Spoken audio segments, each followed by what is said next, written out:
السلام عليكم ورحمة الله وبركاته. maanta bal waxaan ka hadlaynaa siday u fikiraan bangiyadu iyo dadka lacagta waaweyn haysto, odayaasha waaweyn ee lacagta haysto siday u fikiraan, sidee bayna u fikiraan dadka caadiga anagoo kale suuqaas ka ganacsada oo loo yaqaano retail ama dumb money. iyo bitcoin ma laga yaabaa inay timaado 9,20,8,000 anagoo eegayna taariikhda. haddii taariikhdu ay shaqaynayso suuqan inkastoo oo la dhihi karo taariikh keli kuma shaqeeyo oo la dhihi karo kullu yawmin huwa fi sha'nihi, laakiin taariikhdu waa iyadana mid xisaabta lagu daro. marka taariikhda la eegayo waxa weeye bitcoin way adag tahay inay ku soo noqoto 9,20, waayo waxay noqonaysaa taariikh cusub inay samaysato laga soo bilaabo intii taariikhdeeda uu Binance aruurinay. markaan eegno kasoo qaadanaya halkaan hoose joogtay, laakiin Binance uu ka bilaabay meelahan 2017.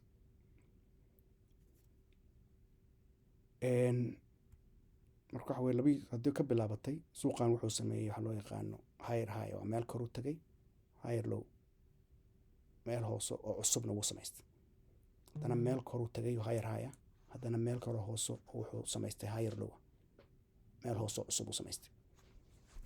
marka haddii uusan jibin meeshii hore lama oran karo wuxuu samaystay higher high kale, marka taa xisaabta kuma jirto. wuu iska socday, haddana higher low kale cusub uu samaystay, higher low kale cusub uu samaystay, higher high cusub uu samaystay, higher low cusub uu samaystay, haddana higher high cusub uu samaystay. halkanna markuu joogay baa marka waxaa laga yaabaa nimankii waaweynaa bangiyadii inay dhaheen,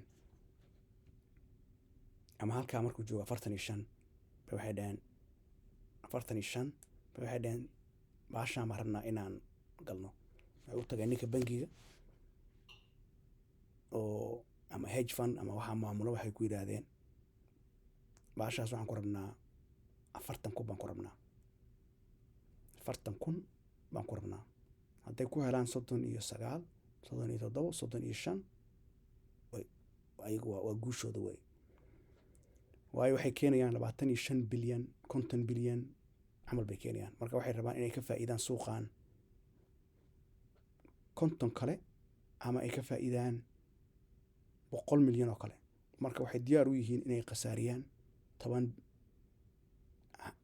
bilyan 1 bilyan intaasoo kale inay khasaariyaan. oo maxay soo khasaarinayaan? waxay siinayaan media, kuwa media la siinayaa, waxaa la siinayaa kuwa kombiyuutarada iyo meelahaas wax ku qorqora, waxaa laleeyahay meelahaas ayagoon ogeyn laftigooda baa lacagta la siinayaa. isaguna marka muxuu sameynayaa? wuxuu bilaabayaa inuu iibsado. marka candleka greenka arkaynaa, markaasaa dadkeeni caadiga waxaan leenahay bitcoin waa kacday, hala galoy, ha lagu yaaco to the moon, new high bay samaysanaysaa. markaad ku yaacdo oo suuq waxaa lasoo gelinaya ruushkii baa raba inuu gato bahashii, wadan hebla aqbalay, Central Africa aqbashay, wadan kale aqbalay. dadkeena iska masaakiinta headlineka keliya soo akrinaya, dhuxurka goad uga akhri karin, fahmi karin, baanu kandhaladaasaan arkaynaa. bahashii waxaan u diraynaa to the moon 80,000, 90,000, 100,000. ninkii lacagta lahaa muxuu sameynayaa? newskiina wuu qoray, joornaaladii wixii lagu qoray, dadkii was ku soo yaaceen, wuxuu bilaabayaa suuqa inuu soo daadiyo. markaas waxaa samaysmay waxa loo yaqaano FUD buu sameynayaa. ingiriiska waxaa lagu yidhahdaa FUD.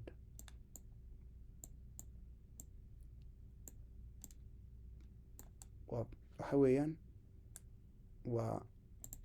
waxaa la abuurayaa cabsi, waxaa la abuurayaa uncertainty, waxaa la abuurayaa doubt.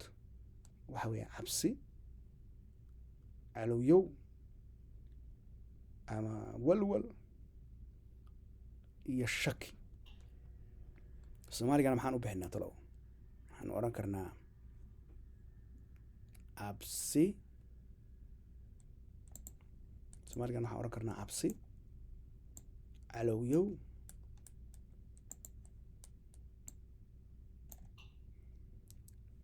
iyo shaki. waa acasa acasa ereygaa baanu sameynaynaa. acasa baa samaysan, iyagoba erey bay samaysteen, annagana erey baa samaysanayna. marka acasa waxa weeye cabsi, calowyow iyo shaki.